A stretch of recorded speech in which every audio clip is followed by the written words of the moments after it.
Are you struggling to build or debug a gRPC API? Are you working with another third-party API like the Google BigQuery API and wondering what interactions are actually causing your app to break? If so, you should check out proxymock. Proxymock is a transparent listener that will watch your client running on your local desktop and then show you what it's doing and then build service mocks from what it sees. So it's a great way to debug gRPC, figure out what's going on, and then create a little sandbox that you can build code against. Now to get started, I'm assuming you have proxymock installed, and I'm going to run it using the proxymock run command, which will turn on a local recorder. Now it's going to go do some work. Now I've gone ahead and I've downloaded a gRPC demo app from the gRPC Go repository. You can go find these yourself, and I am in the OpenTelemetry demo. Now I'm going to go ahead and run a gRPC server on port 50,040 so that I can connect my client to it on my local machine. Now I'm having to change the port number because macOS protects lower port numbers, so I'm having to do that. Now I'm going to go ahead and I'm going to run the client, but I'm going to run it in a slightly different way. Proxymock does not require code changes, but it does require environment variables. Now, the Go gRPC library will honor HTTP proxy settings. So I've put a couple of proxy environment directives in here, and that will help us along. And then again, I'm also pointing at the same port as my server. Now, there is one unusual thing about gRPC that you need to know. Many of the default SDKs will actually filter localhost and will not honor environment variables if you're using localhost. So instead of doing localhost 50,040, you want to do whatever your local fully qualified host name is, 5040. Took us a while to figure that out. Okay, so I'm going to run my client. Now my client is going to call my server, which is running my other terminal window, and that client is going to be calling an echo, basically an echo server. So I'm going to go ahead and let it get 10 calls in. All it's doing is the server is returning back whatever the client sent it.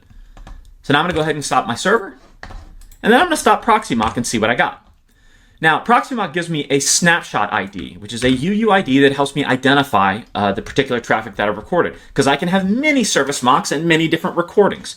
Now, in order to inspect what's in that snapshot, let's take a look and let's see what we got. Oops.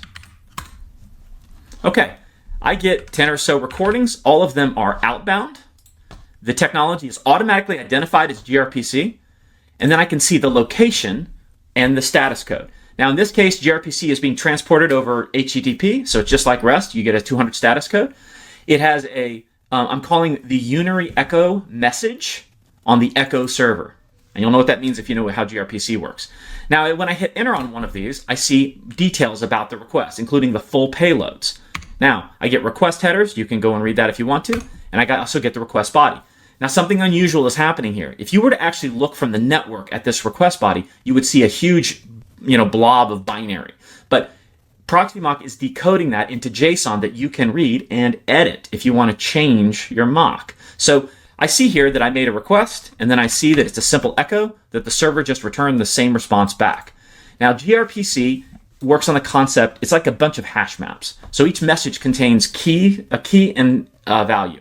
The key is a field number, and then the value is whatever the value is. There's also a field type, which in this case is var length, and we're representing it as an len, which is essentially a string. Now, you'll see a variety of different kinds of data types in here, and you can edit them all in plain text. So that's really easy. So if you want to go and change this, go and change your mock file, following the rest of our directions, save it, and then when you're ready, if you figure out what's going on and you want to do some local debugging using the real API, hit the Analyze key, or A, hit enter, and then you're going to save it. And the next time you do proxymock run, all of that traffic will be available in a service mock. And so proxymock will know the answers.